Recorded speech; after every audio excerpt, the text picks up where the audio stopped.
So போன வகுப்பில் வந்து நம்ம ஒரு விஷயத்தை எடுத்துட்டு கிட்டத்தட்ட ஒரு ஒரு ஒரு வகுப்பு முழுக்க நம்ம டிஸ்கஸ் பண்ணினோம். ஆனால் அந்த ஒரு விஷயம் வந்து நம்ம புரிஞ்சிக்க வேண்டியது ரொம்ப முக்கியமானது. இதுக்கப்புறம் அதிலிருந்து வரக்கூடிய சில விஷயங்களும் இது தொடர்புடையதாக இருக்கக்கூடியதாக இருக்கு. அப்போ நம்ம போன வகுப்பில் வந்து வர்ணத்தை பற்றி பார்த்தோம். அதுல பகவான் சொன்னது வந்து குணங்களின் அடிப்படையிலும் செயல்களின் அடிப்படையிலும் நான் வர்ணத்தை உண்டாக்கினேன் அப்படின்ற. அப்ப இந்த வர்ணம்ங்கிறது ஒரு சமுதாய ஒழுக்கத்திற்காக, சமுதாய கட்டுப்பாட்டிற்காக உருவாக்கப்பட்டது அப்படிங்கறத முதல்ல நாம புரிஞ்சுக்கணும். ரெண்டாவது, அது எப்படி எதன் அடிப்படையில் உருவாக்கப்பட்டது அப்படின்னு சொன்னப்ப குணங்களின் அடிப்படையில் உருவாக்கப்பட்டது அப்படிங்கறத நாம பார்த்தோம். குணங்களின் அடிப்படையிலும் செயல்களின் அடிப்படையிலும் உருவாக்கப்பட்டது. பிறப்பின் அடிப்படையில் இந்த வர்ணங்கள் உருவாக்கப்பட்டதா அப்படின்னு பார்த்தா கண்டிப்பாக பிறப்பை பகவான் எடுத்துக்கொள்ளவே இல்லை. பிறப்பு என்று சொல்லும்போது அது ஜாதி என்றாகிறது. ஜாதியின் அடிப்படையில் பகவான் அந்த வர்ணங்களை அமைக்கவே இல்லை. இதை நாம தெள்ள தெளிவாக புரிஞ்சுக்கணும். ஏன் இந்த வர்ணங்களை அமைத்தார்? வர்ணங்களோடு சேர்ந்து ஆசிரமங்களையும் அமைத்தார் அப்படின்றப்போ இந்த ஸ்வதர்மம்னா என்ன, பரதர்மம்னா என்ன, யார் யாருக்கு என்னென்ன கடமைகள், யார் யாரால் எதை எதையெல்லாம் செய்ய முடியும் அப்படிங்கிற ஒரு தெளிவான நிலையை உருவாக்குவதற்காகத்தான் இந்த வர்ணமும் ஆசிரமும் அமைக்கப்பட்டது. ஏன்னா இந்த மனிதனுக்கு வந்து ஒரு ஒரு கட்டுப்பாடான ஒரு அமைப்பு தேவைப்படுகிறது. இப்ப நம்ம எப்பவுமே சொன்ன மாதிரி இந்த சிக்னல் ஒரு விஷயம். எல்லாருக்குமே வண்டி ஓட்ட தெரியும். வண்டியை தாறுமாறா ஓட்டினா என்ன நடக்கும்ன்றதும் தெரியும். இருந்தாலும் அந்த சிக்னலுங்கிறது ஒண்ணு இல்லை அப்படின்னா எல்லாருமே இவ்வளவு பிரச்சனை இருக்குன்னு தெரிஞ்சுன்னா அந்த பிரச்சனையை பண்ணுவாங்க. இதுதான் மனிதன்கிட்ட இருக்கக்கூடிய ஒரு பலவீனம். அப்படி இருக்கும் பொழுது அப்படிப்பட்ட ஒரு மனிதர்கள் இருக்கக்கூடிய இடத்தில் ஒரு சரியான சமுதாயம் அமைய வேண்டும் என்றால் இந்த வர்ணங்களும் இந்த ஆசிரமங்களும் மிக மிக முக்கியமானது அப்படிங்கிறதையும் நம்ம தெளிவாக புரிஞ்சுக்கணும். அதனால இதுல ஜாதி எல்லாம் இருக்கான்னா ஜாதி கிடையவே கிடையாது அப்படிங்கிறதையும் நம்ம தெளிவாக புரிந்து கொள்வோம். பிராமணர்கள்னா என்ன, சூத்திரர்கள்னா என்ன, வைசியர்கள்னா என்ன, சத்திரியர்கள்னா என்ன, இதெல்லாமே நாம ரொம்ப விரிவாக பார்த்தோம். எல்லாம் குணத்தின் அடிப்படையிலே பார்க்கப்பட்டது. பிராமணனுடைய கர்மம் என்ன, செயல்கள் என்ன அப்படிங்கறது இன்னைக்கு லேசா பார்த்துட்டு அப்படியே 2வது வரியை பார்த்து அடுத்த ஸ்லோகத்துக்குள்ள போயிடும். இந்த பிராமணன் என்பது வேதத்தை கற்பது, வேதத்தை தான் கற்றுக்கொள்வதும், வேதத்தை கற்பிப்பதும், வேதத்தில் சொல்லியிருக்கக்கூடிய விஷயங்களை சத்திரியர்களோ வைசியர்களோ செய்ய வேண்டும் என்றால் அவர்களுக்கு அதை செய்து வைப்பது, கர்மங்களை செய்து வைப்பது. ஒரு சத்திரியனுக்கு ஒரு யஜ்ஞம் செய்யணும், அஸ்வமேத யாகம் பண்ணணும் அப்படின்னா அந்த யாகத்திற்குண்டான எல்லா ஏற்பாடுகளையும் செய்ய வேண்டும். அப்போ வேதத்தை கற்பது, வேதத்தை கற்பிப்பது, வேதத்தில் சொல்லியிருக்கக்கூடிய விஷயங்களை வேண்டியவர்களுக்கு செய்து கொடுப்பது, இதுதான் பிராமணனுடைய செயல், கர்மம். இன்னைக்கு காலகட்டத்தில் அதை எடுத்தோம் அப்படின்னா எப்படி சொல்றது, நிறைய பேர் அதுல இருந்து விலகி போயிட்டோம். அடுத்தது சத்திரியனுடைய ஒரு கர்மம் என்ன அப்படின்னு பார்த்தா காத்தல். அதாவது யார் யாரெல்லாம் ஆபத்தில் இருக்கிறார்களோ அந்த ஆபத்தில் இருந்து அவர்களை தர்மப்படி காக்க வேண்டும். அதனாலதான் பகவானே சொன்னார், இந்த இந்த இந்த அத்தியாயம் ஆரம்பிக்கும் போது பகவான் சொன்னார், இப்படிப்பட்ட அற்புதமான விஷயத்தை நான் முதலில் சூரிய பகவானுக்கு சொன்னேன், பிறகு அவர் தன்னுடைய மகனான அந்த பரம்பரை அப்படியே சொல்லிட்டு வந்தார். கடைசியில் சொல்லிட்டு வந்து எங்க வந்தாரு, அந்த யக்ஷ மகாராஜா கிட்ட வந்து அப்படியே சொல்லிட்டு வந்தாரு. அப்போ அது அரசர்கள் பரம்பரையிலே வந்தது அப்படின்றத சொன்னார். ஏன்னா அரசன் வந்து தர்மத்தை செய்து தெரிந்து வைத்திருந்தால் தான் அவன் தர்மப்படி நடந்து கொள்ள வேண்டும். அப்போ ஒரு சத்திரியன் என்றால் காக்கக்கூடியவன், அது அரசனாக இருக்கலாம், அரசன் கீழே இருக்கக்கூடிய படைகளில் இருக்கக்கூடியவர்களாக இருக்கலாம், மற்றவர்களை காக்கக்கூடிய நிலையில் இருக்கக்கூடிய இன்னை காலத்தில் இருந்தோம் அப்படின்னா நம்மளுடைய டிஃபென்ஸ் ஃபோர்ஸ் அப்படிங்கிறத சொல்லலாம். அவன் எப்படி காக்க வேண்டும் என்றால் தர்மத்தின் அடிப்படையில். தப்பு செய்யறவனை காப்பாற்றக்கூடாது, திருடனை காப்பாற்றக்கூடாது. திருடனால் தாக்கப்பட்டு திருடனால் ஒருவருக்கு ஆபத்து ஏற்படுகின்ற பொழுது அவரை காக்க வேண்டும். அதுதான் சத்திரியனுடைய வேலை. வைசியனுடைய வேலை என்னன்னா பண்டம் மாற்றுதல், இங்கே இருப்பது அங்கே கொண்டு போய் கொடுப்பது, அங்கே இருப்பது இங்கே கொண்டு வருவது என்பது.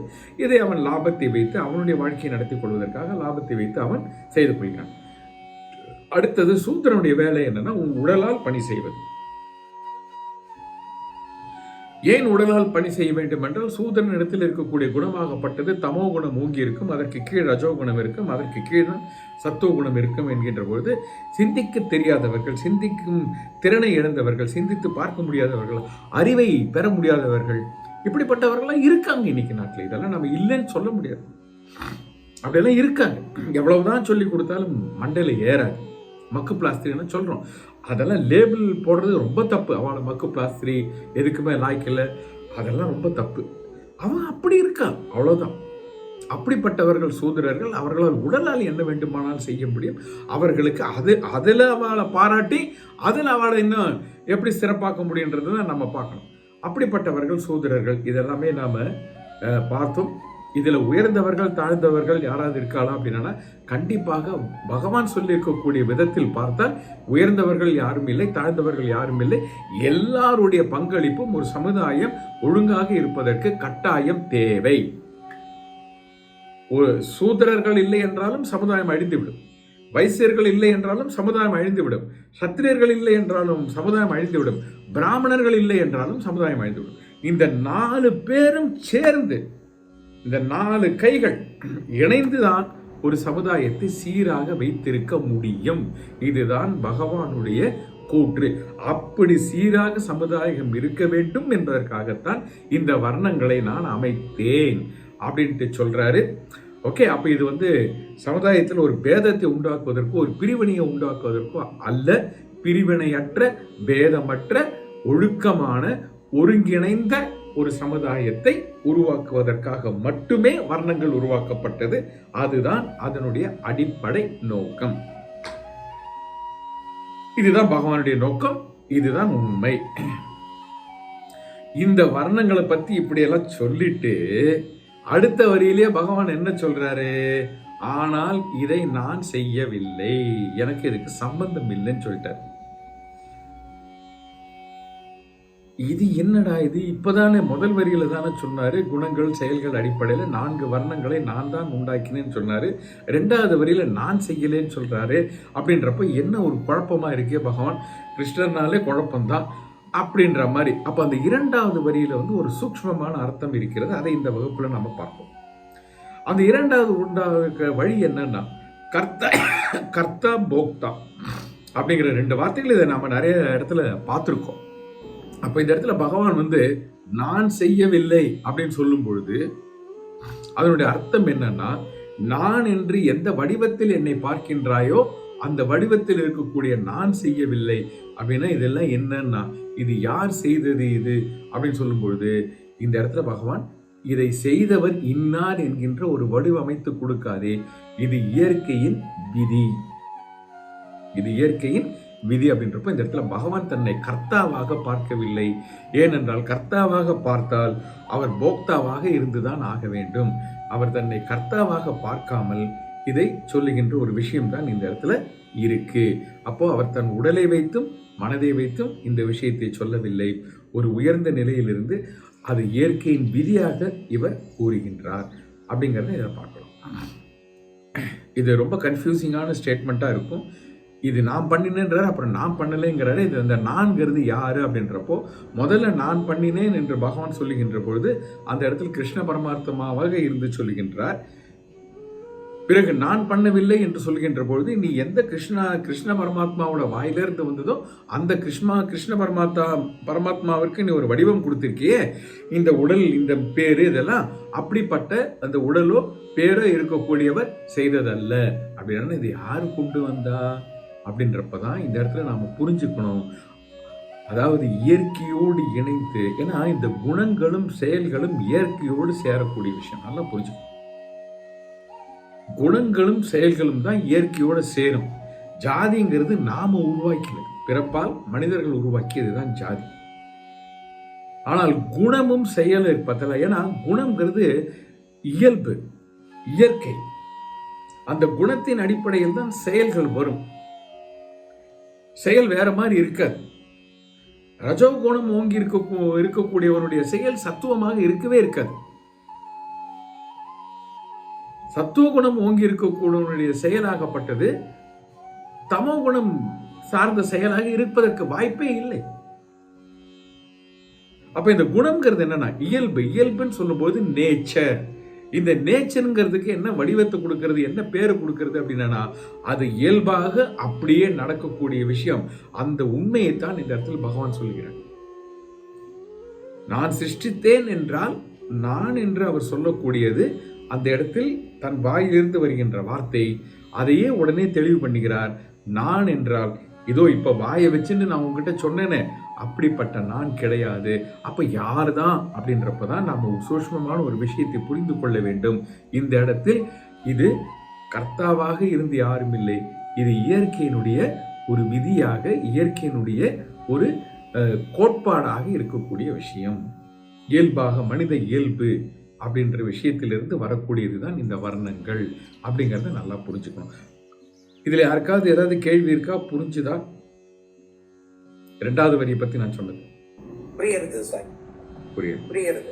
ஏன்னா இந்த இடத்துல பகவானே இப்படி பண்ணிட்டாரு, பகவானே இப்படி பண்ணிட்டாரு பல பேர் சொல்லுவா. அந்த பகவான் சொல்லும் போது அவ கிருஷ்ண பரமாத்மாவை தான் குறிப்பிட்டு சொல்ற. இப்ப இந்த இடத்துல என்ன புரிஞ்சுக்கணும் அப்படின்னா, இயற்கையின் விதி என்பது ஒன்று இருக்கிறது. அந்த விதி தான் நம்முடைய வேதாந்தத்திலும் சாஸ்திரங்களிலும் பேசப்படுகிறது. அந்த இயற்கையின் விதியின் அடிப்படையில் தான் எல்லா விதமான கர்மாக்களும் வடிவமைக்கப்பட்டிருக்கிறது. இயற்கை விதியை மீறி எதுவுமே இல்லை. ஏன்னா அந்த இயற்கையோடு ஒன்று இருக்கக்கூடியதுதான் செயல்கள். இயற்கை மீறி செயல் கிடையாது. நாயினா அதை நன்றி காட்டுறதுக்கு வாழை ஆட்டும். அது எந்த நாயா இருந்தாலும் அதை பண்ணும். அது நாயின் இயற்கை. அதை மீறி ஒரு செயல் வரவே முடியாது. அதுதான் இந்த இடத்துல நாம புரிஞ்சுக்கிறோம். அந்த இரண்டாவது லைன்கிறது அவ்வளவு சூக்ஷ்மமான ஒரு விஷயத்தை பகவான் கொண்டு வந்து சொல்கிறார். அதனால யார் வர்ணத்தை அமைத்தா, இந்த இவ அமைச்சாலா அவ அமைச்சாலா அப்படின்றப்போ இந்த வர்ணம் என்பது இயற்கையின் நியதி, இயற்கை வடிவமைத்தது. ஏன்னா குணங்கள் என்பது அவர்களுடைய இயல்பு, அவர்களுடைய இயற்கை. அந்த இயற்கையிலிருந்து தோன்றக்கூடியதுதான் செயல். அதற்குத்தான் பெயர்களை வைத்தார். அப்ப அந்த பெயர்களை வைத்தது மனிதனாக இருக்கின்றார். ஆனால் அதன் பின்னணியில் இருக்கக்கூடிய விஷயமாகப்பட்டது இயற்கையின் விஷயம். பிராமண, சத்திரிய, வைசிய, சூத்ரன்ற பேரு வைத்தது அடையாளத்திற்காக. அது மனிதர்கள் செய்தது. ஆனால் அந்த பேருக்கு பின் இருக்கக்கூடிய உண்மையான விஷயமாகப்பட்டது இயற்கையின் அமைப்பு. அதை தான் இரண்டாவது வரியில பகவான் சொல்றார். ஆனா நான் இதை செய்யவில்லை அப்படின்னா, இந்த குணங்களுக்கு நான் பொறுப்பல்ல, நான் அந்த குணங்களை செய்தவன் அல்ல. ஆனால் எதை நான் சொல்ல வருகிறேன்?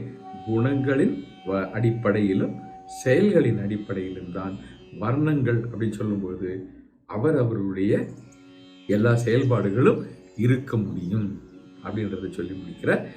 இப்போ நம்ம 14வது ஸ்லோகத்துக்குள்ள போகலாம். இது 13வது ஸ்லோகத்தை தான் நம்ம பார்த்தோம் போன வாட்டி, அவ்வளவு டைம் எடுத்து. இப்போ 14வது ஸ்லோகத்துக்குள்ள நாம போகலாம். என்னை கர்மங்கள் ஒட்டுவதில்லை, எனக்கு கர்ம பயனில் விருப்பம் இல்லை, இவ்வாறு என்னை அறிபவன் கர்மங்களால் கட்டுப்பட மாட்டான். இப்போ இந்த 13வது ஸ்லோகத்துல 2வது வரியில பகவான் சொன்னாரே, இதை நான் செய்யவில்லை என்று. அதனுடைய அர்த்தம் என்ன அப்படின்னா, என்னை கர்மங்கள் ஒட்டுவதில்லை, எனக்கு கர்ம பயனில் விருப்பம் இல்லை அப்படின்னு சொல்லும் பொழுது இந்த இடத்தில் யார் என்னை என்று யாரை சொல்லுகிறார் அப்படின்றப்போ கிருஷ்ண பரமாத்மாவை பற்றி அவர் பேசவில்லை. அர்ஜுனனுக்கு பகவத்கீதை உபதேசம் கொடுக்கிறது யாரு அப்படின்னு கேட்டானா கிருஷ்ணா. ஆனா இந்த இடத்துல என்னை நான் என்று சொல்கிறாரே, அந்த என்னை நான் என்பது அந்த கிருஷ்ணர் தன்னை பத்தியே சொல்லிக்கிறாரா அப்படின்னா தன்னை பற்றி சொல்லவில்லை, தன்னை மையமாக வைத்து ஆத்மாவை பற்றி அவர் சொல்லுகிறார். ஞானியை பற்றி அவர் சொல்லுகிறார். அப்ப இந்த பேர் தலைப்புக்குண்டான விஷயத்தோட வந்துட்டு இருக்கும். ஞான கர்ம சந்நியாச யோகம். கர்மங்கள் குணங்களின் அடிப்படையில் அதை பார்த்தோம் ஒரு பக்கம். அப்புறம் நான் செய்யலை அப்படின்றப்ப நான் செய்யலைங்கிறதுக்கு உண்டான அர்த்தம் இந்த 14வது ஸ்லோகத்துல சொல்றார். என்னை கர்மங்கள் ஒட்டுவதில்லை. என்னைன்னு சொல்லும்போது யாரை? ஞானியை கர்மங்கள் ஒட்டுவதில்லை. அப்ப யாருக்கு கர்மம் ஒட்டும்னா, யார் ஒருவன் இந்த உடலுக்கும் மனதிற்கும் முக்கியத்துவம் கொடுத்து தன் வாழ்க்கையை நடத்தி கொண்டிருக்கின்றானோ அவனுக்கு கர்மங்கள் ஒட்டும். ஒட்டும்னா என்ன அர்த்தம்? கர்மத்தை செய்ய வேண்டும் என்கின்ற ஆவலும் அந்த பலனை அனுபவிக்க வேண்டும் என்கின்ற ஆவலும் தான் இந்த இடத்துல ஒட்டுங்கிறது அர்த்தம். ஒட்டுங்கிறது இதுதான் இந்த இடத்துல அர்த்தம். பகவான் சொல்லக்கூடிய என்னை கர்மங்கள் ஒட்டுவதில்லை என்றால் ஞானியை கர்மங்கள் ஒட்டுவதில்லை. ஏனென்றால் ஞானி தன்னை இந்த உடலை வைத்தோ மனதை வைத்தோ பார்ப்பது கிடையாது. அப்போ என்னன்னா, அவன் கர்த்தா என்பது மற்றவர்கள் கண்ணுக்கு தெரியும். அவனை பொறுத்த வரைக்கும் அவன் கர்த்தா என்ற நினைப்பு கிடையாது. இதுவும் ரொம்ப ஆழமான கருத்து. இதையும் நம்ம ரொம்ப புரிஞ்சுக்கணும். நம்மளுடைய நடைமுறையில் இது வருமா அப்படின்னா கொஞ்சம் கொஞ்சமாக முயற்சி செய்யும்போது நம்ம அதனால தான் கர்ம யோகத்திற்குள் போக வேண்டும். கர்ம யோகத்துக்குள்ளே போகும்போது இந்த நிலைக்கு நம்ம வரத்துக்கு டைம் ஆகலாம். ஆனால் இது புரிஞ்சுக்கணும். நான் ஞானியின் நிலை எப்படி இருக்கும்னா இப்படி தான் இருக்கும். எனக்கு கர்ம பயனில் விருப்பம் இல்லை. அப்போ கர்மமே என்ன ஒட்டலைன்னா அதிலிருந்து வரக்கூடிய பலனும் அதில் எனக்கு ஆசையே இருக்காது அப்படின்றான். இது யாரை பற்றி இங்கு கூறுகிறார் என்றால் ஒரு மிக ஞானியை பற்றி அவர் கூறுகிறார். அப்போ இதுல இன்டைரக்டா அவர் என்ன சொல்றாருன்னா, யாருக்கு கர்மத்தில் ஆசை இருக்கிறதோ அவர்களை கர்மம் ஒட்டிக்கொள்ளும். இது ரொம்ப முக்கியமான விஷயம், புரிஞ்சுக்கணும். கர்மமா என்னை ஒட்டிக்கிறது கிடையாது. இதே நம்ம முன்னாடி வகுப்புல பார்த்தோம். கர்மமா நம்மளை ஒட்டிக்குமான்னா, கர்மமா நம்மளை ஒட்டிக்காது. நாம கர்மத்தை விரும்ப விரும்ப என்ன ஆகும்னா அது நம்மளை ஒட்டிக்கும். அப்ப நான் கூப்பிட்டாதான் அந்த கர்மம் என்கிட்ட ஒட்டி. கர்மம் என்கிட்ட ஒட்டிக்கிறதுனா என்ன அர்த்தம்? செயலை செய்ய வேண்டும், செய்ய வேண்டும், செய்ய வேண்டும், செய்ய வேண்டும். ஏன் செய்யணும்? பலன் மீது ஆசை, ஆசை, ஆசை. அப்போ இந்த இடத்துல பகவான் 14வது ஸ்லோகத்துல ஒரு ஞானியை பற்றிய ஒரு சன்னியாசியை பற்றிய அற்புதமான விளக்கத்தை சொல்லுகிறார். இவ்வாறு என்னை அறிபவன் கர்மங்களில் கட்டுப்பட மாட்டான். இவ்வாறு என்னை அறிபவன் யாரு? என்னைங்கிற இந்த இடத்துல என்னது? ஆத்ம ஞானம். இப்படிப்பட்ட ஆத்ம ஞானத்தை அறிந்தவன் கர்மங்களில் கட்டுப்பட மாட்டான். ரொம்ப மைன்யூட்டா உள்ள போய் பார்க்கணும் பகவத்கீதை. மேலோட்டமா பார்த்தோன்னா இந்த இடத்துல நமக்கு அது புரியறதுக்கு வாய்ப்பே கிடையாது. வார்த்தைகள் அப்படி இருக்கிறது, ஆனா அதுக்குள்ள போய் பார்க்கும்போது தான் அந்த அர்த்தம், உண்மையான அர்த்தம் நமக்கு என்னன்றது புரியும். அப்ப இவ்வாறு என்னை அறிபவன் என்றால் இந்த இந்த ஞானத்தை அறிந்தவன், அந்த பிரம்ம ஞானத்தை அறிந்தவன். அப்படிப்பட்ட அந்த பிரம்ம ஞானத்தை அறிந்தவனுக்கு என்ன ஆகும்னா கர்மங்கள் அவனை ஒட்டுவதில்லை. கர்மம் ஒட்டலைன்னா பாவமும் இல்லை, ஒட்டாது. பாவம் ஒட்டலை அப்படின்னா அவனுக்கு இனி பிறப்பு என்பது இருக்காது. ஏன்னா மரணம் என்று ஒன்று இருந்தால் பிறப்பு ஒன்று இருக்கும். அவனுக்கு மரணமும் இல்லை, பிறப்பும் இல்லை. அதுதான் இந்த இடத்துல புரிஞ்சுக்கணும். இது உங்களுக்கு புரிஞ்சுதா இந்த ஸ்லோகம்? கொஞ்சம் இல்ல விரிவா என்ன சொல்லணுமா? இல்ல புரியுது. ஓகே. ஸோ இதெல்லாம் சன்னியாசியை பத்தி சொல்லிட்டு, அப்படிப்பட்ட ஞானத்தை உணர்ந்தவன் அவனுக்கு கர்மங்கள் ஒட்டுவதில்லை என்பதை அறிந்து கொள்ள அர்ச்சனா அப்படின்னு சொல்றாரு. அதை சொல்லி முடித்தது 15வது ஸ்லோகத்துக்குள்ள பகவான் போறாரு. 15வது ஸ்லோகத்துல என்ன இன்னும் ஆழமா சொல்றாரு. இப்படி எல்லாம் இருந்திருக்கா மக்கள். நான் என்னவோ இப்போ உங்ககிட்ட சொல்றதுனால ஏதோ புதுசா உங்ககிட்ட சொல்றேன் நீ நினைக்காத அர்ஜுனா. இப்படிப்பட்ட ஞானிகள் இருந்திருக்கிறார்கள். எப்ப சொல்றார் பாருங்க, முற்காலத்தில் முக்தியை வேண்டினோரும் இதை உணர்ந்து செயல் செய்தார்கள். ஆனால் முன்னோர்கள் சொன்னபடி செய்தபடி நீயும் செயலை செய்யவாயாக அப்படின்ற அர்ஜுனன் சொல்றாரு. அப்ப அர்ஜுனன் திருப்பி என்ன சொல்ற? நீ கர்மத்தை பண்ணுன்ற. முக்காலத்தில் முக்தியை வேண்டினோர் இதை உணர்ந்து செயல் செய்தார்கள். எதை உணர்ந்து செயல் செய்தார்கள்? செயல் செய்தார்கள், ஆனால் அந்த செயலில் பற்றை வைக்காமல் செய்தார்கள். அப்படின்னா உடனே நம்ம என்ன சொல்லுவோம்? ஆமா, எங்க வீட்லயும் ஒருத்தர் இருக்கா, எதுலேயுமே அவருக்கு பற்று கிடையாது. ஏனோ தானோன்னு எல்லாம் செஞ்சுட்டு போறா. அவளை வச்சுக்கிட்டு பெரும் கஷ்டமா இருக்கு அப்படின்னு நிறைய பேர் வீட்டில் கம்ப்ளைண்ட் பண்ணிட்டு இருப்பா.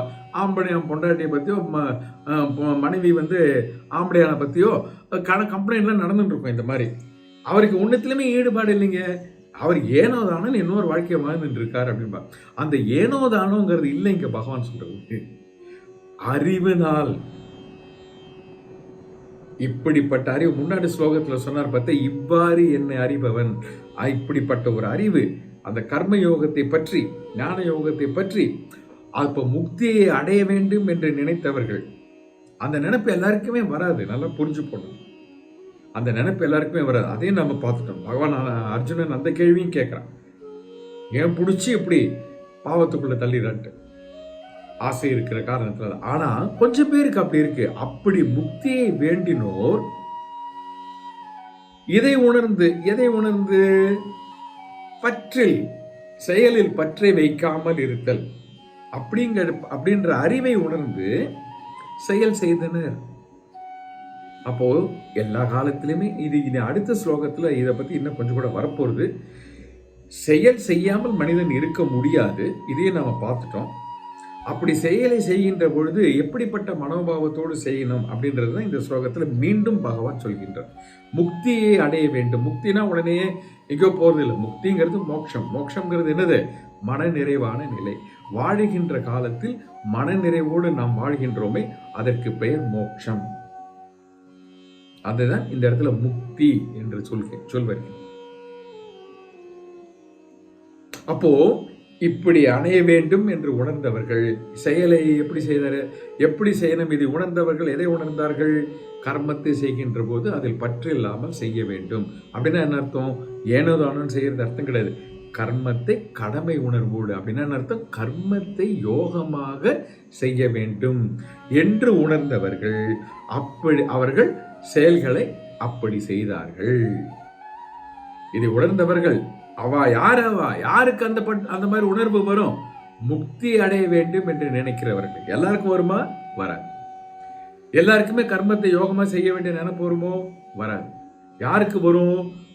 முக்தி அடைய வேண்டும் என்று நினைக்கக்கூடியவர்கள். முக்தின்ற இடத்துல மறுபடியும் நான் சொல்றேன், ஏதோ ஒன்று நினைக்காதீங்க, மன நிறைவான நிலை. இதுதான் a state of being self satisfied. அதுதான் முக்தி. அதை அடைய வேண்டும் என்று நினைக்கக்கூடியவர்கள் இந்த உண்மை புரிந்து கொண்டார், கர்மயோகத்தை புரிந்து கொண்டார்கள். அதை புரிந்து கொண்ட காரணத்தினால் அவர்கள் அதன் அடிப்படையில் செயல்களை செய்தார். அப்படிங்கிறத புரிஞ்சுக்கோ. அதன் அடிப்படையில் செயலை செய்தார். அப்போ அர்ஜுனனுக்கு என்ன சொல்றான்? நீயும் அந்த மாதிரி செயலை செய் அர்ஜுனா அப்படின்னு சொல்ற. அப்படின்னா என்ன அர்த்தம்? இது தர்ம யுத்தம். யுத்தம் செய், தர்ம யுத்தம். பற்றை வைத்துக் கொண்டு போர் செய்யாதே. இவர் என் பாட்டனார், இவர் என் குரு, இவர் என் சகோதரர்கள், இவ்வளவு வீரர்கள், இளைஞர்கள், இது மாதிரி பற்றை வைத்துக் கொண்டு செய்யாதே. பற்றற்ற நிலையில் தர்மத்தை உணர்ந்து கர்மத்தை யோகமாக செய் அர்ஜுனா அப்படின்னு சொல்லி அந்த இடத்துல 15வது ஸ்லோகத்துல சொல்றான். இதெல்லாம் நிறைய பேர் விட்டுருவான். இது எல்லாத்தையும் விட்டுட்டு என்ன சொல்லுவா? பகவானே சண்டை போடு சொல்றான்னு சொல்லிட்டு தப்பாக விஷயங்களை எடுத்து சொல்லக்கூடியவர்கள் இருக்கிறார்கள். நாம் தான் அவர்களுக்கு இதை சொல்லி புரிய வைக்க வேண்டும். பகவான் கர்மத்தை யோகமாக செய் என்கின்ற ஒரு விஷயத்தை இப்படி சொன்னார் அப்படிங்கிறத நம்ம இந்த இடத்துல புரிஞ்சுக்க வேண்டிய விஷயம். இனி 16வது ஸ்லோகத்துக்குள்ள போல நான் கொஞ்சம் வேகமா போறேன்னு தோன்றது உங்களுக்கு? இல்ல புரிஞ்சுட்டு கிளீனா போயிட்டு இருக்காங்க? வேகமா போல. சரி, ஏன்னா 3 ஸ்லோகத்துக்கு வந்துட்டோம். இப்போ இவ்வளவு வேகமா நாம இது வரைக்கும் போனதே கிடையாது கொஞ்சம், அதனால தான் கேட்டேன். Very good. இந்த இப்போ சாதாரணமா ரிப்பீட் பண்ணுவேன், கொஞ்சம் ரெபெட்டிஷன் கம்மியா இருக்கும் பண்றது. நிறைய திரும்ப சொல்வோம் இல்லையா? அந்த ரீஇன்ஃபோர்ஸ்மெண்ட் கொஞ்சம் இதுல குறைஞ்சிருக்கோன்னு என் மனசுக்கு பண்றது. அதனால வேகமா போறாப்புல தோன்றது. பாயிண்ட் புரியுதுன்னு சொல்றல. ஆனா நீங்க நிறைய தடவை இன்னும் மண்டையில ஏற மாதிரி ஒரு ரீஇன்ஃபோர்ஸ்மெண்ட் கொடுப்பேன். அது கொஞ்சம் குறையறதோன்னு ஒரு சந்தேகம் எனக்கு. ஓகே ஓகே ஓகே, சொல்லுங்க. இந்த ஸ்லோகாஸ் ரொம்ப இம்பார்ட்டண்டா தெரியுது. ரொம்ப புரிஞ்சுக்க வேண்டிய கருத்து வாழ்க்கையில. ஃபாலோ பண்ண வேண்டிய விஷயம். அப்போ அதை இன்னும் கொஞ்சம் கூட சொல்லணும்னு சொல்கிறா இப்படி நான் சொல்லலாம். சரி, ஓகே. வேற வேற யாரும் ஏதோ சொல்லணும்னு நினைச்சல் போல் இருக்கே. ஆம்ஜி, அதாவது நீங்க வந்து ஒவ்வொன்றும் திருப்பி திருப்பி அதே தான் சொல்றீங்க. கர்மத்தை செய், பலனை எதிர்பார்க்காத. இதை நீங்க ஆரம்பத்துல இருந்தே சொல்லிட்டு வந்ததுனால இப்ப எங்களுக்கு ஈஸியா புரியுது, வேற ஒன்றும் இல்லை. சரி சரி சரி சரி சரி இப்போ அவங்க சொன்ன மாதிரி இது கொஞ்சம் முக்கியமான ஸ்லோகம், கொஞ்சம் கூட புரியணும் கொஞ்சம் சொல்லுங்க அப்படின்னு சொல்கிறேன். இப்போ இந்த இடத்துல நான் அதை ஏதாவது குறிப்பாக நீங்கள் சொல்ல முடியுமா விஜயலட்சுமி மேடம்? இது எனக்கு இந்த பாயிண்ட் வேணும் அப்படின்னா கொஞ்சம் எலாபரேட் பண்ணுறாங்க. இல்லை, ஏதாவது ஸ்பெசிஃபிக்காக இதில் எனக்கு இந்த பாயிண்ட் கொஞ்சம் கூட நீங்கள் விரிவாக சொல்லலாம் நல்லா இருக்கும் அப்படின்ற மாதிரி ஏதாவது தோன்றதா அந்த ஸ்லோகத்தில்? பற்று இல்லாம பண்றதுக்கு 2-3 எக்ஸாம்பிள் ஏதாவது கொடுங்க பிராக்டிகல் லைஃப்ல. ஓகே, சரி, ஓகே, ஃபைன். பற்று இல்லாம பண்றதுக்கு எக்ஸாம்பிள் ஏற்கனவே பார்த்த ஒரு உதாரணத்தை நான் உங்களுக்கு சொல்றேன். இவ எல்லாருக்குமே தெரியும். இப்போ பற்றுக்கு அடிப்படை காரணம் என்ன அப்படின்னு பார்த்தேன்னா, அந்த சுகத்தை அனுபவிக்க வேண்டும் என்கின்ற ஆசை. அப்ப என்ன ஆகுதுன்னா, அந்த ஆசை வந்து அப்புறமா பற்றாக மாறுறது. எப்பவுமே நம்ம போன வகுப்புலையும் பார்த்தோம், இதுக்கு முன்னாடி வகுப்புலையும் பார்த்தோம், ஆசைங்கிறது இருக்கக்கூடாதுங்கிறது இல்லை. ஏன்னா இச்சா சக்திங்கிறது ஒரு சக்தி தான்.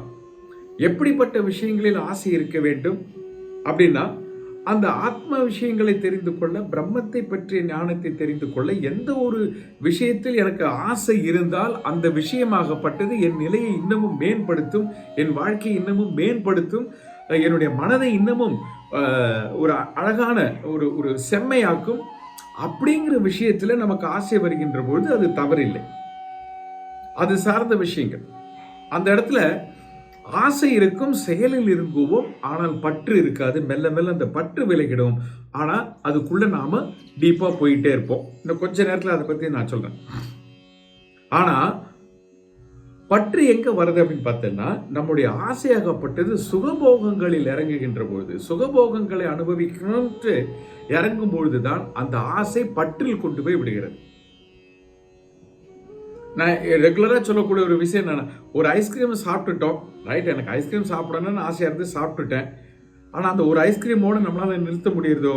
அது டேஸ்ட் நல்லா இருக்கு, அட்வர்டைஸ்மெண்ட் வேற கலர் கலராக போடுறான், அது ரொம்ப டெம்ப்டிங்காக போடுறான். ஏற்கனவே ஒரு வாட்டி ஐஸ்கிரீம் சாப்பிட்ட அனுபவம் இருக்கு, இப்போ என்ன பண்ணுறதுன்னா இன்னொரு வாட்டி ஐஸ்கிரீம் சாப்பிடணும்னு தூண்டுது. சரி, 2வது வாட்டி மெல்ல மெல்ல என்ன ஆகுதுன்னு பார்த்தீங்கன்னா, ஐஸ்கிரீம் மேலே எனக்கு ஒரு பற்று வருகிறது. அந்த ஐஸ்கிரீமை சாப்பிடணும், அது மேல ஒரு ஈடு, எங்க பார்த்தாலுமே அதை சாப்பிடலாமான்னு தோணும். அப்ப என்ன ஆகுறதுன்னா, ஐஸ்கிரீம் எனக்கு கிடைக்கக்கூடிய இடத்துல அந்த ஐஸ்கிரீமை விட வேண்டான்ற நினைப்பு வரும் எனக்கு, அது சாப்பிடலாம் அப்படின்னு. அப்ப என்ன ஆகுது, ஏன் அது பற்றுன்னு சொல்றோம்? இது மெல்ல மெல்ல எனக்கு பிற்காலத்தில் துன்பத்தை கொண்டு வந்து கொடுக்கும்.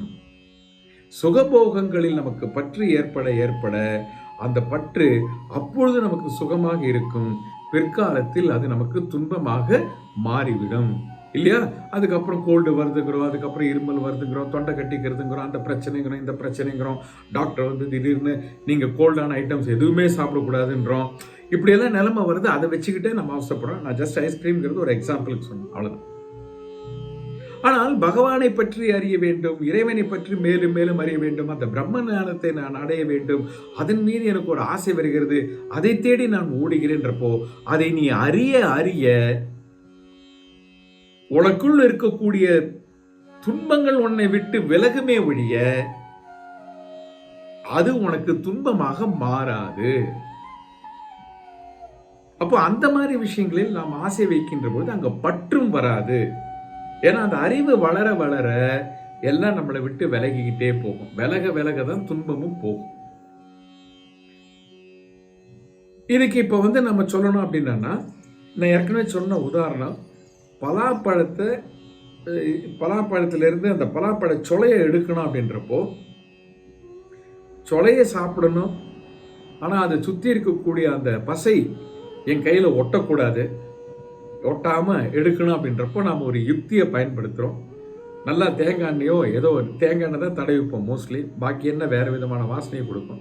அந்த எண்ணெய் கையில் நல்லா தடவிட்டு அந்த பலாப்பழ சொல்லையை அப்படியே எடுக்கிறோம். எடுக்கும்போது இப்போ என்ன ஆகுறதுன்னா, என் மீது எதெல்லாம் ஒட்டி கொண்டு எனக்கு கஷ்டத்தை தருமோ அந்த பசையான விஷயங்கள் இப்போ என் கையில் ஒட்டலை, பலாப்பழம் மட்டும் அழகா கையில் இருக்கு. அப்போ அந்த பலாப்பழத்தை அடைவதற்கு நான் பயன்படுத்திய யுக்தி என்னன்னா, அந்த எண்ணெய் கையில தடவிக்கிறது. அந்த எண்ணெய்ன்றது எதனோடு ஒப்பிட்டு பார்க்கலாம் அப்படின்னா, இறைவனை பற்றிய அறிவை அடைவதும் பிரம்ம ஞானத்தை அடைவதற்குண்டான அதன் மீது வரக்கூடிய ஆசையும் தான் அந்த எண்ணெய். அந்த எண்ணெயை தடவிக்கிட்டு நாம எதை செய்ய ஆரம்பிச்சாலும் அதில் இருக்கக்கூடிய துன்பத்தை தரக்கூடிய விஷயங்கள் என்னிடத்தில் வந்து சேராது. அந்த எண்ணெயை தடவின்ற அப்புறம் நம்ம எதை அடைய நினைப்போம்? இறைவனை அடைய வேண்டும்ங்கிற எண்ணெய், மோட்சத்தை அடைய வேண்டும், பிரம்ம ஞானத்தை அடைய வேண்டும்ங்கிற எண்ணெயை தடவின்ற அப்புறம் நம்ம கண்டிப்பா ஐஸ்கிரீம் தேடி போக மாட்டோம். வேற ஒன்று சுகத்தை தரக்கூடிய விஷயத்தை தேடி போக மாட்டோம். அப்போ ஆட்டோமேட்டிக்கா என்ன ஆகுறது? அந்த எந்தெந்த செயல்களை செய்கிறோமோ அந்த செயல்களில் இருக்கக்கூடிய அந்த பற்றுங்கிறது இல்லாமல் செய்கின்ற பொழுது எப்படி அதை ஒட்டிக்காமல் அந்த பலாப்பழத்தை எடுத்தோமோ எல்லா செயல்களும் நாம் செய்வோம். அன்றாட வாழ்க்கையில் நான் என்னெல்லாம் செய்யணுமோ அவ்வளவையும் செய்வேன். ஆனால் என்ன செய்தாலுமே அதனோடு ஒட்டி கொண்டு வரக்கூடிய துன்பங்கள் என்னை என் கையில் ஒட்டாது. ஆனால் எல்லாம் செஞ்சுட்டு இருப்பேன். காலையில் எழுந்து காப்பி போட்டு குடிக்கிறதுலேருந்து வீட்டு வேலைகள்லேருந்து எல்லாம் செஞ்சுக்கிட்டே இருப்பேன். ஆனால் எதுவுமே என் மீது ஒட்டாது. அப்படி ஒட்டாமல் இருக்கணும்னா பலாப்பழத்துக்கு எப்படி நம்ம கையில் எண்ணெய் தடவிக்கிறோமோ அந்த எண்ணெய் மாதிரி நம்மளுடைய கவனப்பட்டது அந்த இறைவன் மீதும் அந்த ஆத்ம ஞானத்தை அடைய வேண்டும், பிரம்ம ஞானத்தை அடைய வேண்டும் என்று அந்த போக்கில் நாம் போகின்ற பொழுது அப்போ அடுத்த ஸ்டெப் நம்ம என்ன புரிஞ்சுக்கிறோம்? கர்மத்தை யோகமாக செய்கின்ற பொழுது. இப்போ அலமேல் மேடம் சொன்ன மாதிரி இது நிறைய வாட்டி கேட்டுட்டோம். அதனால கர்மத்தை இப்படி செய்யணுன்றப்ப டப்புன்னு நமக்கு புரிஞ்சிருது. கர்மத்தை யோகமாக செய்யணும்னா என்னது? எதை நாம் செய்தாலும் அது ஈஸ்வரனுக்கு அர்ப்பணம். அதிலிருந்து என்ன பலன் கிடைத்தாலும் அது எனக்கு ஈஸ்வரன் கொடுத்த பிரசாதம். இந்த எண்ணத்தோடு நாம் செய்கின்ற இந்த எண்ணம் தான் கையில தடவின்றிருக்கிற எண்ணெய். எதை நான் செஞ்சாலும் அது இறைவனுக்கு பிரசாதம், இறைவனுக்கு அர்ப்பணம். அதிலிருந்து செய்த செயலிலிருந்து என்ன பலன் கிடைக்கிறதோ அதெல்லாமே இறைவன் எனக்கு கொடுத்த பிரசாதம். இப்படிங்கிற எண்ணம் இருக்கு பார்த்தா, அது கையில தடவின்ற எண்ணெய்.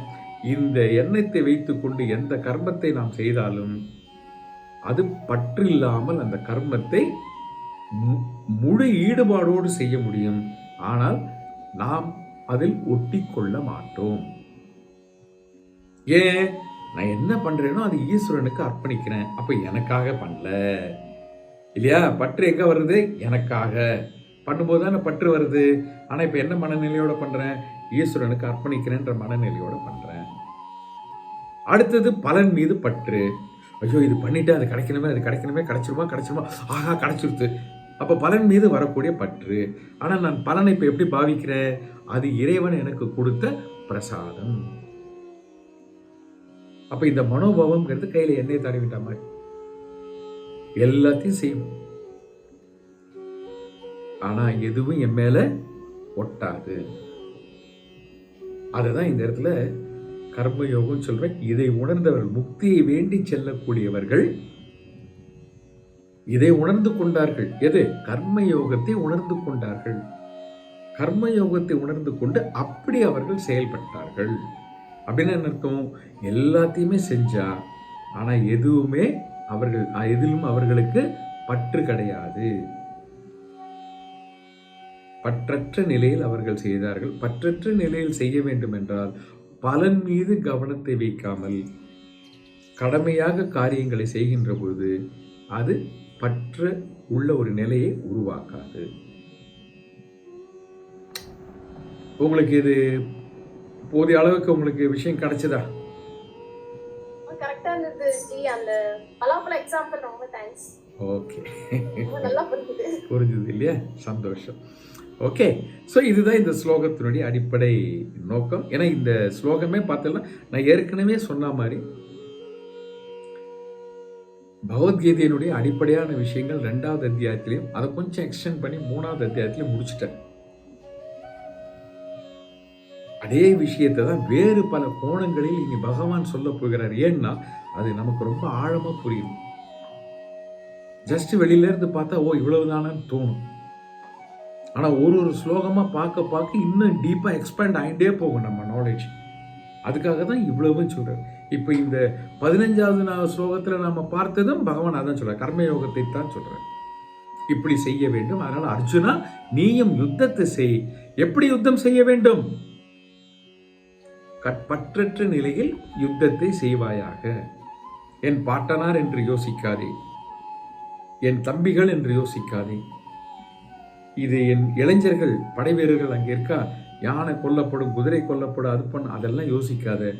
தர்மப்படி நீ யுத்தத்தை செய். அது நீ சத்திரியனாக உன்னுடைய சுதர்மம் அப்படிங்கிறத இந்த இடத்துல பகவான் எஸ்டாப்ளிஷ் பண்ற. அப்ப அந்த வர்ணத்துக்கு உண்டான பதிலையும் சொல்லிட்டாரு, கர்மயோகத்தையும் பகவான் 15வது ஸ்லோகத்துல சொல்லிட்டார். இனி புதுசா ஒன்று ஆரம்பிக்க போறார் ஒரு பகவான். இன்னொரு புதுசா ஒரு குழப்பத்தை சொல்வார். நமக்கெல்லாம் புரிஞ்ச மாதிரி இருக்கு இல்லையா? ஆனா பகவான் என்ன சொல்றாருன்னா, அப்படியெல்லாம் உங்களுக்கெல்லாம் புரியவே இல்லை. ஏன்? இப்போ நான் ஒரு ஸ்லோகம் சொல்றேன் பாருங்க, அதுல இருந்து உங்களுக்கே தெரியும் அப்படின்ற மாதிரி பகவான் 16வது ஸ்லோகத்தை சொல்றார். 16வது ஸ்லோகத்துக்குள்ள போலாம். 16ல் என்ன சொல்றாருன்னா, எது செயல் அல்லாதது என்ற விஷயத்தில் ஞானிகளுக்கும் குழப்பம் இருக்கு. அங்கே போயிட்டார் பார்த்தல. எது செயல் அல்லாதது என்ற விஷயத்தில் ஞானிகளுக்கும் குழப்பம் உள்ளது. அதனால் உனக்கு செயலை உணர்த்துகிறேன். இதை அறிவதனால் தீங்கிலிருந்து விடுபடுவாய். இப்பதான் செயலை பத்தியே சொல்ல போறார். அவர் என்ன சொல்றார் 16வது ஸ்லோகத்துல? ஞானிகளுக்கே, ஞானிகள்னா அறிஞர்கள்னு பேர், கற்ற அறிவு பெற்றவர்கள். இந்த இடத்துல ஞானின்னு சொல்றது பிரம்ம ஞானத்தை அடைந்த ஞானி அல்ல, அவரை பத்தி பேசல. இந்த இடத்துல ஞானிகள் சொல்லும் பொழுது பல சாஸ்திரங்களையோ அல்லது பல விஷயங்களையோ கற்றறிந்த அறிஞர்கள், அறிவாளிகள், நிறைய விஷயங்களை கற்று அறிந்த அறிவாளிகள். அப்படிப்பட்டவங்களுக்கே செயல்னா என்ன, செயலின்மைனா என்ன, இதுதான் இப்ப 2 வார்த்தை நல்லா புரியுறதா பாருங்க. செயல் இன்மை. எப்ப நான் செயல்ல இருக்கேன், எப்ப நான் செயல் இல்லாம இருக்கேன், இதுல ஒரு பெரிய குழப்பம் இருக்கு. அவளுக்கே, கற்றறிந்த அறிஞர்களுக்கு இந்த விஷயத்தில் குழப்பம் இருக்கிறது. அதனால் உனக்கு செயல் இயல்பை உணர்த்துகிறேன். நாம தெரிஞ்சுக்க போறோங்க ஒரு பெரிய விஷயத்தை. இப்ப நாம தெரிஞ்சுக்க போறோம். ஓகே, இதை அறிவதனால் தீங்கிலிருந்து விடுபடுவாய். பாருங்க என்ன எப்படி சொல்றாரு பாருங்க. அப்ப இதை அறியாம நாம தீங்கில மாட்டிக்கிட்டு இருக்கோம், துன்பத்துல மாட்டிக்கிட்டு இருக்கோம். இப்ப இதை கொஞ்சம் நாம பார்க்க போறோம். என்ன பார்க்க போறோம் அப்படின்னா, பகவான் ஏன் இதை சொல்ல வேண்டும்? நமக்கு தான் தெரியுமே. செயல்னா என்னன்னு நமக்கு தெரியாத, செயல் இன்மைன்னா என்னன்னு தெரியாத. இப்ப நம்மள யாருக்கா ஒருத்தர் ஃபோன் பண்றாரு நம்ம வீட்டுக்கு, என்ன பண்ணிட்டு இருக்கேன்ற, நான் சமைச்சுட்டு இருக்கேன், வேலை செஞ்சுட்டு இருக்கேன்றோம். அப்போ நமக்கு புரியுது இல்ல, செயல்ல இருக்கோம், எதையோ செஞ்சுட்டு இருக்கோம். 1 மணி நேரம் கழிச்சு ஃபோன் பண்ற, என்ன பண்ணிட்டு இருக்கேன்னா, ஒன்றும் செய்யல, சும்மா இருக்கேன். அப்போ செயலின்மை அப்படிங்கிறது நமக்கு தெளிவா புரியுறதா புரியலையா? எது செயலின்மைன்ட்டு? ஆனா இந்த இடத்துல பகவான் அப்படி இல்லை, அதுக்கு அர்த்தம். அப்போ செயல்னா என்ன, செயலின்மைனா என்ன அப்படிங்கிறத எடுத்து சொல்ல போறேன். அப்ப இந்த இடத்துல ஞானிகள் சொன்னாரே, எதையுமே சுலபமாக புரிந்து கொள்ளக்கூடிய அறிவு உடையவர்களுக்கும் இந்த விஷயத்தில் குழப்பம் இருக்கிறது. சிலர் என்ன சொல்றா, செயலின்றி அனைத்துமே செயல்கிற, செய்கின்ற செயல் எல்லாமே செயல். சில பேர் என்ன சொல்றா, அசைவே தான் செயல், அசைஞ்சுக்கிட்டே இருக்க, ஒரு மூவ்மெண்ட் இருந்துகிட்டே இருந்ததுன்னா அது செயல், மூவ்மெண்ட் இல்லை அப்படின்னா அது செயலற்ற நிலை. இப்படியெல்லாம் தான் நாம புரிஞ்சு வச்சுருக்கோம். எது செயல் எது செயலற்ற நிலை அப்படிங்கிறத இப்படி நாம் புரிஞ்சு வச்சுருக்கோம். ஒரே ஒரு நிமிஷம் எனக்கு டைம் பண்ணும்போது வந்துட்டேன். ஓகே, அப்போது ஞானிகளும் மயக்கம் ஏதுகிறார்கள், ஆதலால் உனக்கு தொழில் இயல்பை உணர்த்துகிறேன் அப்படி சொல்லிட்டு இந்த இடத்துல வந்து நாம் பொதுவாக எப்படி எது செயல் இன்மைங்கிறத புரிஞ்சு வச்சுட்டு இருக்கோம் அப்படின்னா இந்த கோணத்தில் தான் புரிஞ்சுட்டு இருக்கோம். ஏதாவது ஒன்றத்தை நம்ம செஞ்சுக்கிட்டே இருந்தோம்னா செயல்பட்டு கொண்டிருக்கின்றேன். ஒன்றுமே செய்யலை, சேரில் உட்காந்துருக்கேன் அப்படின்னா நான் செயலின்மையில் இருக்கிறேன், எதையும் செய்யாமல் இருக்கேன். அப்போ கேட்டால் என்ன சொல்கிறோம்? நாம் சும்மா உட்காந்துருக்கேன், நான் சும்மா தான் இருக்கேன், இப்போ ஒன்றும் பண்ணலையே, சும்மா தான் இருக்கேன் அப்படிங்கிறோம். அப்போ இதுதான் உண்மையிலேயே செயலின்மையா, இல்லை இதுக்கு வேற ஏதாவது அர்த்தம் இருக்கிறதா? அப்போ இப்போ எந்த விஷயத்திலையுமே தெளிவான அறிவு இருக்கக்கூடிய ஞானிகளுக்கும் இந்த விஷயத்தில் குழப்பம் இருக்கிறது அப்படின்னு பகவான் சொல்லுகின்ற போது, நாம் தெரிந்து வைத்திருக்கக்கூடிய அறிவாக்கப்பட்டது இந்த செயல் என்றால் என்ன, செயலின்மை என்றால் என்ன அப்படிங்கிறது எந்த அளவுக்கு சரியான அறிவு அப்படிங்கிறத நாம் யோசிக்கணும். இப்போ அதை யோசிக்க ஆரம்பிச்சிட்டோம் அப்படின்னா அடுத்த ஸ்லோகத்துக்குள்ள நம்ம போய் பார்ப்போம். 17ஆவது ஸ்லோகத்தில் இது வந்து ஜஸ்ட் ஒரு இன்ட்ரடக்ஷன் கொடுத்துருக்காரு. செயல்னா என்ன, செயல்படாத நிலைன்னா என்ன, இது அவங்களுக்கே புரியல. அதை பற்றி நான் உனக்கு சொல்கிறேன் அர்ஜுனா. நீ அதை புரிஞ்சுக்கிறதுனால என்ன பலன் அப்படின்னு சொன்னா, தீங்கிலிருந்து விடுபடுவாய். அப்படின்னா என்ன அர்த்தம்னா, இதை அறிவதனால் தீங்கிலிருந்து விடுபடுவாய்னா எல்லா விதமான கஷ்டங்களில் இருந்தும் நீ விடுபடுவாய் இந்த அறிவை பெறுவதனால் அப்படிங்கிறத எடுத்து சொல்ற. இப்போ இனி 17ஆவது ஸ்லோகத்துல என்ன சொல்றாருன்றத பார்ப்போம். தொழிலின் இயல்பு தெரிய வேண்டும், தொழில் கேட்டின் இயல்பும் தெரிய வேண்டும், தொழில் இன்மையின் இயல்பும் தெரிய வேண்டும், கர்மத்தின் நடை மிகவும் சூழ்ந்தது. இப்போ 3 விஷயத்தை பகவான் இந்த இடத்துல சொல்லப்படுற. என்ன சொல்ற? தொழிலின் இயல்பும் தெரிய வேண்டும், தொழிற்கேட்டின் இயல்பும் தெரிய வேண்டும், தொழில் இன்மையின் இயல்பும் தெரிய வேண்டும். அப்படின்னா என்ன அர்த்தம்? எதை செய்ய வேண்டும், தொழிலின் இயல்பு அப்படின்னா எதை செய்ய வேண்டும் என்பது நமக்கு தெரிந்திருக்க வேண்டும். தொழிற்கேட்டின் இயல்பும், அதாவது செய்யக்கூடாத விஷயங்கள் என்ன அப்படிங்கிறது நமக்கு தெரிஞ்சிருக்கணும். 3வது என்ன சொல்றார்? தொழில் இன்மையின் இயல்பு அப்படின்னா செயல்படாமல் இருக்கக்கூடியது என்னது, அந்த நிலை என்னது, அதையும் தெரிந்திருக்க வேண்டும். அப்போ கர்மத்தின் நடை மிகவும் சூழ்ந்தது அப்படின்னா இந்த விஷயமாகப்பட்டது மிகவும் ஆழமான ஒரு விஷயம் என்பதை இந்த இடத்துல பகவான் சொல்லுகிறார். இப்ப இந்த 3 விஷயங்களுக்கு பகவான் எக்ஸ்பிளைன் பண்ண போறாரு. என்னென்ன? செய்ய வேண்டியது என்ன, செய்ய வேண்டாததுங்கிறது என்ன மாதிரி விஷயங்கள், செயலின்மை செய்யாமல் இருப்பது என்ன அப்படிங்கறத சொல்ல போறார். அப்போ இது எப்படி ஆரம்பிக்கின்றார் அப்படின்றப்போ 18வது ஸ்லோகம் ரொம்ப டஃப்பான ஸ்லோகம், ரொம்ப ஆழமா போய் புரிஞ்சிக்க வேண்டிய ஸ்லோகம் 18. இவ்வளவு நேரம் நம்ம ஸ்பீடா வந்தோம், 18ல அப்படியே தேங்கி நகரப்போம்.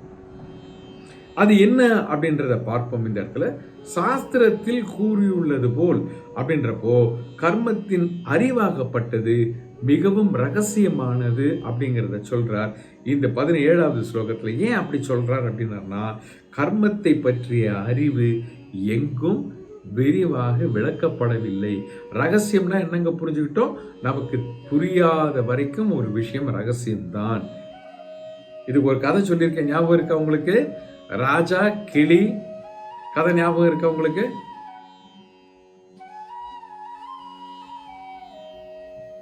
ஞாபகம் இருக்கா? ரகசியத்தை பத்தி ஒரு கதை சொல்லியிருந்தேன், ராஜா கிளி. உங்களுடைய மௌனத்தை, கூண்டுல கிளி இருக்கும், அது கீழே விழுந்துரும், மரத்துல இருந்து விழுந்த உடனே அதை போய் சொல்லுவான், அந்த கிளியும் விழுந்துரும், உடனே கீழே கூண்டை திறந்து விடுவான், பறந்து. Super super super super super. அப்ப அந்த ராஜாவுக்கு அந்த கிளியோட பாஷை ரகசியமானது, ஏன்னா அவருக்கு புரியல என்னன்ட்டு. அதுதான் ரகசியம், புரியாத வரைக்கும். அப்போ நமக்கு கூட கர்மத்தின் இயல்பு ரகசியம்தான். நாம தெரிஞ்ச ஏதோ வச்சுட்டு இருக்கோம், ஆனா புரிஞ்சுட்டு இருக்கோம்னா இப்ப மெல்ல மெல்ல புரிஞ்சிக்க முயற்சி பண்ணுவோம். ஏன்னா அப்படி சொல்ல போறார் பகவான். இப்போ 18வது ஸ்லோகத்துல என்ன சொல்ல போறார்? அப்போ இந்த இடத்துல 17வது ஸ்லோகத்துல ஒரு சின்னதை மறுபடியும் டச் பண்ணிட்டு போவோம். செயல் என்றால் செய்யக்கூடியது, அதுதான் செயல்ங்கிறோம். அப்ப செயல்னு என்னன்னா செய்யக்கூடியது செய்கின்ற பொழுது செயல், அதை நாம் கர்மம் என்று சொல்கிறோம். சமஸ்கிருதத்துல கர்மம். செய்யக்கூடாத செயல், சாஸ்திரத்துல இதெல்லாம் சொல்லியிருக்கு, இதெல்லாம் செய்யக்கூடாது. அடுத்தவருடைய பொருளுக்கு ஆசைப்படக்கூடாது, அடுத்தவருடைய மனைவிக்கு ஆசைப்படக்கூடாது, அதுக்கப்புறம் மது அருந்தக்கூடாது, இப்படி நிறைய விஷயங்கள், பொய் சொல்லக்கூடாது, இப்படி நிறைய விஷயங்கள் சாஸ்திரத்தில் சொல்லப்பட்டிருக்கிறது. இவையெல்லாம் செய்யக்கூடாதவைகள். அது என்னது? விகர்மம். சமஸ்கிருதத்தில் என்ன சொல்ற? விகர்மம்ன்ற வார்த்தையை பயன்படுத்துறோம். கர்மம், விகர்மம். செயல்னா என்னது? கர்மம். கர்மம்னா என்னது? சாஸ்திரத்தில் எது எது செய்ய வேண்டுமோ அதை செய்வது. அதை ரொம்ப சிம்பிளா புரிஞ்சுக்கணும்னா மறுபடியும் நம்ம எங்க போறோம்? வர்ண ஆசிரமத்துக்குள்ள போப்போம். அந்த வர்ண ஆசிரமத்தில் சொல்லியிருக்கக்கூடிய சொதர்மமாகப்பட்டது அவர்கள் செய்ய வேண்டிய கர்மம். பிரம்மச்சரியத்தில் இருக்கிற பொழுது என்னெல்லாம் செய்ய வேண்டும் அது அவருடைய கர்மம்.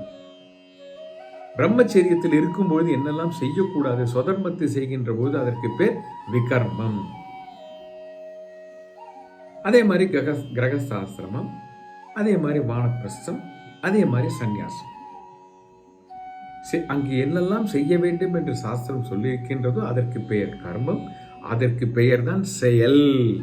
புரியுறதோ? நாம செய்யறதெல்லாம் செய்யலா இல்ல. அப்ப செயலை எப்படி புரிஞ்சுக்கணும்?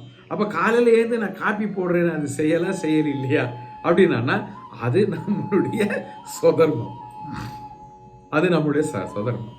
நான் ஆஃபீஸுக்கு போய் வேலை செய்யறேன்னு அது செயலா செயல் இல்லையா? அப்ப இந்த காலத்துல வச்சு பார்க்கும்போது அது எல்லாமே சொதர்மம் மாறுது. இன்னொருத்தருடைய வேலை நமக்கு, நம்மளுடைய ஆசிரமத்திற்கு உகந்தது அல்லாத வேலையை நாம் செய்கின்ற பொழுது அது சொதர்மம் அல்ல, பரதர்மம். அதற்கு விகர்மம் என்று சொல்றோம். இப்ப கிரகஸ்தாசிரமத்தில இருந்து நாம் என்ன செய்யணும்னா பொருளை ஈட்ட வேண்டும். அந்த பொருளை ஈட்டி குடும்பத்தை, கணவன் மனைவி இருவரும் சேர்ந்து அந்த குடும்பத்தை சீராக கொண்டு போக வேண்டும். ஈட்டிய பொருளில் தன் குடும்பத்தையும் வளர்த்து கொள்ள வேண்டும், மற்றவர்களுக்கும் ஈய வேண்டும், ஈகை தானம் செய்ய வேண்டும். இது கர்ம யோகத்தில் இருக்கு. குழந்தைகளை பெற்றுக்கணும், அவளை நல்லபடியாக வளர்க்கணும், இதெல்லாம் கர்ம. இதெல்லாமே இல்லற தர்மத்தில் இருக்கக்கூடியது. இதெல்லாம் இல்லற தர்மத்தில் இருக்கக்கூடிய விஷயம். இதை நாம செய்யணும். இதை விட்டுட்டு அந்த நேரத்தில் வேற ஏதாவது செயல்கள் செஞ்சோம்னா, வானப்பிரஸ்தத்தில் இருக்கிறவங்க செய்யறாருன்னு வச்சுக்கோ, இனிமேல் நான் வேலைக்கெல்லாம் போக மாட்டேன், எனக்கு போர் அடிச்சு போச்சு, என்னால் இனிமேல் வேலை செய்ய முடியாது, வேற யார் வேணா என்ன பண்ணுவோம். இல்லை மனைவி சொல்றேன், நான் அந்த காலத்தை சொல்றேன், கணவன் வேலைக்கு போறது, மனைவி வீட்டு வேலையை பார்க்கலாம் அப்படி சொல்றேன். ஆனால் எனக்கு இந்த வீட்டுக்கு சமைச்சு போட்டு எனக்கு அழுத்து போச்சுங்க, இனிமேல் என்னால் பண்ண முடியாது, இதெல்லாம் சொன்னோம் அப்படின்னா அவர் நான் வேற ஏதாவது நானும் வேலைக்கு போக ஆரம்பிக்கிறேன் அப்படின்றப்போ பரதர்மம் ஆயிடுது. அப்போ இப்போ இது நம்ம சொன்னாமே என்னையும் உதைப்பாங்க, என்ன பெண்கள் வேலைக்கு போகிறது பரதர்மமா அப்படின்னா இதெல்லாம் ரொம்ப கஷ்டம் சொல்லி புரிய வைக்கிறது. இதெல்லாம் சொல்லி புரிய வைக்கிறது ரொம்ப கஷ்டம். இதை நான் கொஞ்சம் எக்ஸ்ட்ராவாக பேசினா அடுத்தது எனக்கே உதவிடும், என்ன பேசுறது நீங்கள் அப்படின்ட்டு. ஏன்னா காலம் மாறி போச்சு. இப்போ யார் எதை செய்ய வேண்டும்ன்ற கன்ஃபியூஷன் பெருசாக இருக்கு. அதனால எது சொதர்மம் எது பரதர்மம் தெரியல, எல்லாம் என்னவோ பண்ணிட்டு போறான். அதனால பார்த்தீங்கன்னா நாட்டில் ஏகப்பட்ட குழப்பங்கள், அதர்மங்கள் ஓங்கி வளர்றது. இதெல்லாம் நாம நல்லா புரிஞ்சுக்கணும். அப்ப இதுதான் இந்த இடத்துல செயல் சொல்றது. இனி என்னன்னா செயல்படாமல் இருப்பது. மூன்றாவது செயல்படாமல் இருப்பது. அதற்கு என்ன சொல்றோம்? அகர்மம். அகர்மம்னா என்னன்னா எதை செய்யணுமோ அது செய்யாம இருக்கிறது. சொல்லுங்க, எதாவது சொல்ல வரையல நீங்க? ஓகே, அப்போ செயல்படாமல் இருப்பதுன்னா என்னன்னா அதற்கு பேர் அகர்மம். செயல்படாமல் இருக்கிறதுனா என்னன்னா செய்ய வேண்டிய விஷயங்களை செய்யாமல் இருக்கிறதுக்கு பேர் செயல் அகர்மம். எதை செய்யணுமோ அதை செய்யாம இருக்கிறதுக்கு பேரு அகர்மம். அதுக்கு பேர் தான் செயல்படாமல் இருக்க. வேற செயல்படாமல் இருக்கக்கூடிய நிலைமை கிடையவே கிடையாது. 3 தான். ஒன்று செய்ய வேண்டியது செய்யறது செயல், செய்ய வேண்டாதது செய்யறது அது அகர்மம், செய்ய வேண்டியது செய்யாம இருக்கிறது அது செயலற்ற நிலை, அதற்கு பெயர் அகர்மம். செய்யக்கூடாத செய்யறது விகர்மம், செய்ய வேண்டியது செய்யறது கர்மம். கர்மம், விகர்மம், அகர்மம். இப்ப இதை தாண்டி நான் ஒண்ணுமே செய்யல சும்மா இருக்கேன் அப்படின்னா அது எப்படி புரிஞ்சுக்கிறது? சும்மா இருக்கேன்னா ஏன் சும்மா இருக்க? சும்மாவே இருக்க முடியாது. சும்மா இருக்கணும்னா அதுக்கு ஒரு பெரிய நிலைக்கு போகணும். ஏன்னா செயல்ங்கிறது நம்ம ஏற்கனவே பார்த்த விஷயத்த மறுபடியும் ஹைலைட் பண்றேன். மனதாலோ உடலாலோ வாக்காலோ எது நடந்தாலுமே அதுக்கு பேர் செயல் தான். நான் உடம்ப சும்மா வச்சுட்டு இருக்கேன், வாயை திறந்து பேசவே இல்லை, ஓகே சும்மா இருக்கேன்னா என் மனசு ஏதோ நினைச்சுக்கிட்டே இருக்கேன். அப்ப நான் செயல் இன்மைன்னு சொல்ல முடியாது. அப்ப அந்த செயல் இன்மைங்கிறது எப்படி புரிஞ்சுக்கிறதுன்னா, எது செய்ய வேண்டும் என்று உனக்கு விதிக்கப்பட்டிருக்கிறதோ அதை நீ செய்யாமல் இருக்கக்கூடிய நிலைக்கு பெயர் செயலின்மை, அதற்கு பெயர் அகர்மம் அப்படின்னு சொல்ற. அதற்கு பெயர் அகர்மம். இதை நம்ம கொஞ்சம் புரிஞ்சுட்டோம் இந்த இடத்துல. ஓகே, இப்போ இது செயலை பத்தி 3 விஷயங்கள் புரியுதா? கர்மம், விகர்மம், அகர்மம். இனி நாம 18வது ஸ்லோகத்துக்குள்ள போலாம். நமக்கு ரொம்ப சேலஞ்சு கொடுக்கக்கூடிய ஒரு ஸ்லோகம் இது. இதை முதல்ல நான் ஸ்லோகத்தை படிக்கிறேன், அதுவே உங்களுக்கு எப்படி தோன்றதுன்னு சொல்லுங்க. நீங்க ஸ்லோகத்தை படிக்கிறேன். செய்கையில் செயலின்மையும், செய்கையில் செயலின்மையும், செயலின்மையில் செய்கையும் எவன் காண்கிறானோ அவனே மனிதரில் அறிவுடையோன். அவன் எத்தொழில் செய்கையிலும் யோகத்தில் இருப்பான். மறுபடியும் ஸ்லோகத்தை படிக்கிறேன், எப்படி இருக்குன்னு சொல்லுங்க. செய்கையில் செயலின்மை, ஏதோ செஞ்சுட்டு இருக்கோம் அதுல செயலின்மையை பாருங்கிற. செயலின்மையில் செய்கையும் பார். செய்யாம இருக்க அதுல ஏதோ செஞ்சுட்டு இருக்கேன்றத பார். இது எப்படி முடியும்? செஞ்சுட்டு இருக்கேன் அதுல செய்யாம இருக்கிறத பாருங்கிறாரு. ஓகே, செய்யாம இருக்க அதுல செஞ்சுட்டு இருக்கிறத பாருங்கிறாரு. அப்போ கிருஷ்ண பரமாத்மா பேக் டு ஃபார்ம். இப்போ அவரோட ஃபார்முக்கு வந்துட்டார். ஏன்னா அவருக்கு பெரிய விஷயங்களை லேசா சொல்ல மாட்டாரு, அப்படி போட்டு சொல்லுவார். ஓகே, இப்படி எவன் காண்கிறானோ அவனே மனிதரில் அறிவுடையோன். அவன் எத்தொழிலில் செய்கையிலும் யோகத்தில் இருப்பான்.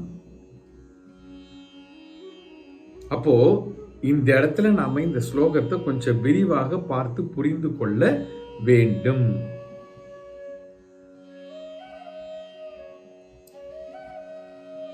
இந்த இடத்துல பகவான் என்ன சொல்றார்? ஆத்ம அனாத்ம தத்துவத்தை சொல்கின்றார். செயல்கையில் செயலின்மை. நீ ஏதோ செஞ்சுக்கிட்டே இருக்கியே,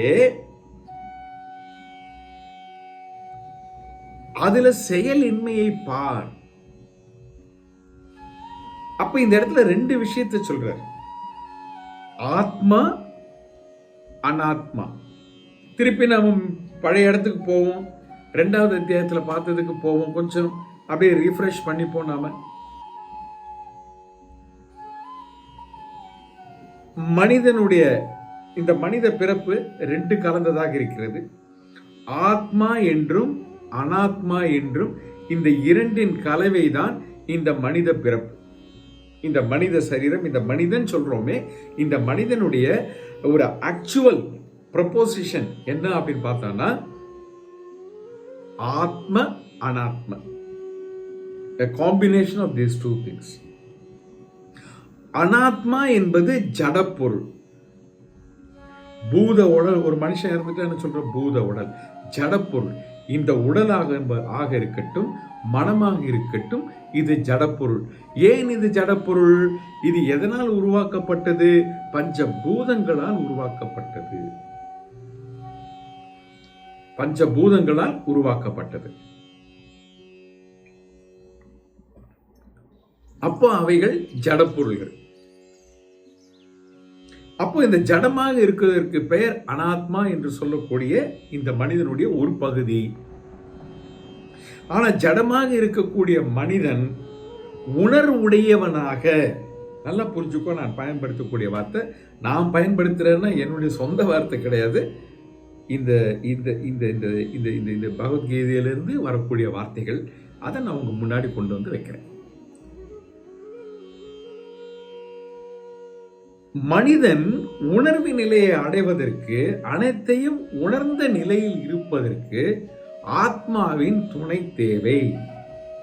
அந்த ஆத்மா ஜீவாத்மாவும் கலக்கின்ற பொழுதுதான் ஒரு மனிதன் உணர்வு நிலையில் இருக்கின்றான், அல்லது எல்லாவற்றையும் உணரக்கூடிய நிலையில் அவன் இருக்கின்றான். அப்போ ஜடமாக இருக்கக்கூடிய ஜீவாத்மாவும் உணர்வு தத்துவமாக இருக்கக்கூடிய ஆத்மாவும் சேருகின்ற பொழுதுதான் ஒரு மனிதன் இயக்கத்தில் இருக்கின்றான். அவனால் எல்லாவற்றையும் உணர முடிகிறது, எல்லாவற்றையும் அனுபவிக்க முடிகிறது, எல்லாவற்றையும் வெளிப்படுத்த முடிகிறது, எல்லாவற்றையும் வேறுபடுத்தி பார்க்க முடிகிறது. எல்லாமே அவனால செய்ய முடியாது. ஆனா செய்யறதெல்லாம் யாரு? ஜீவாத்மா. புரியுதோ? All actions are coming from Jivatma. But for all those actions, the power is Atma. ஆத்மாங்கிற ஒரு உணர்வு தத்துவம் ஜீவாத்மாங்கிற ஒரு ஜடப்பொருளோட கலக்கலைன்னா இந்த ஜீவாத்மாவில் எந்த செயலையும் செயல்பட முடியாது. ஜீவாத்மா will be only a ஜடம், an inert object.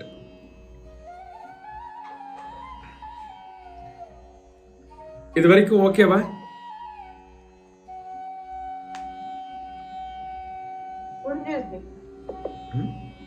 இதுதான் அடிப்படை அமைப்பு. இந்த சோகத்துல இந்த ஜீவாத்மா பரமாத்மா பற்றி பகவான் சொல்லுகின்றான். அப்ப இத என்னுடைய இன்னொரு குரு எப்படி சொல்றாரு அப்படின்னா,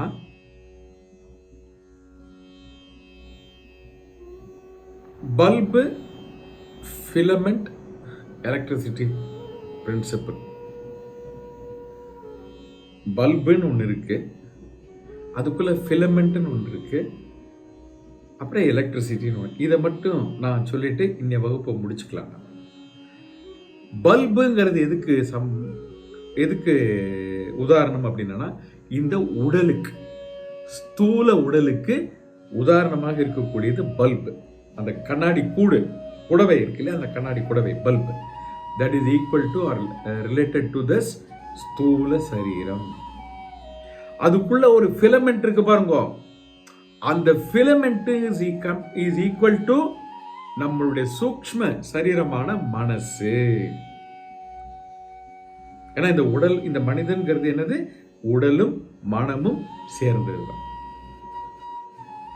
அப்போ பல்புன்னு சொன்னா அந்த பல்பு கண்ணாடி குடவை இருக்கணும், அதுக்குள்ள அந்த ஃபிலமெண்ட் இருக்கணும், மனசுன்ற ஃபிலமெண்ட் இருக்கணும்.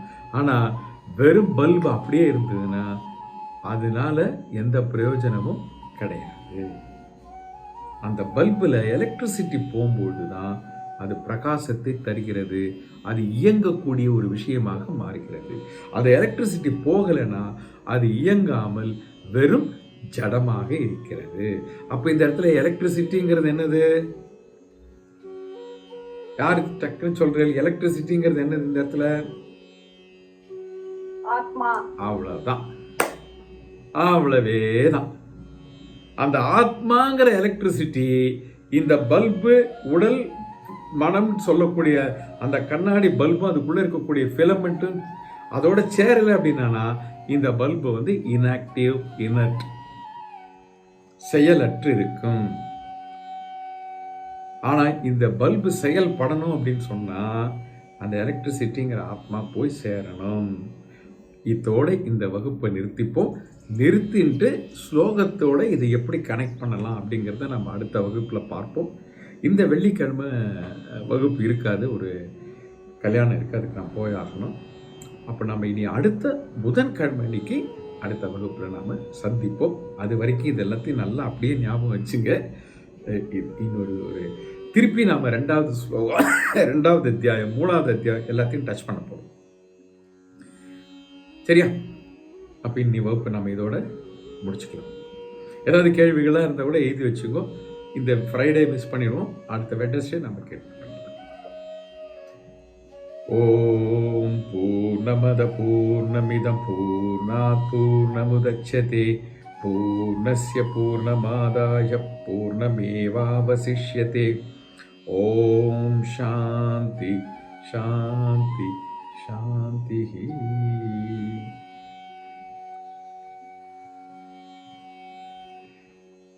ಧನ್ಯವಾದಗಳು.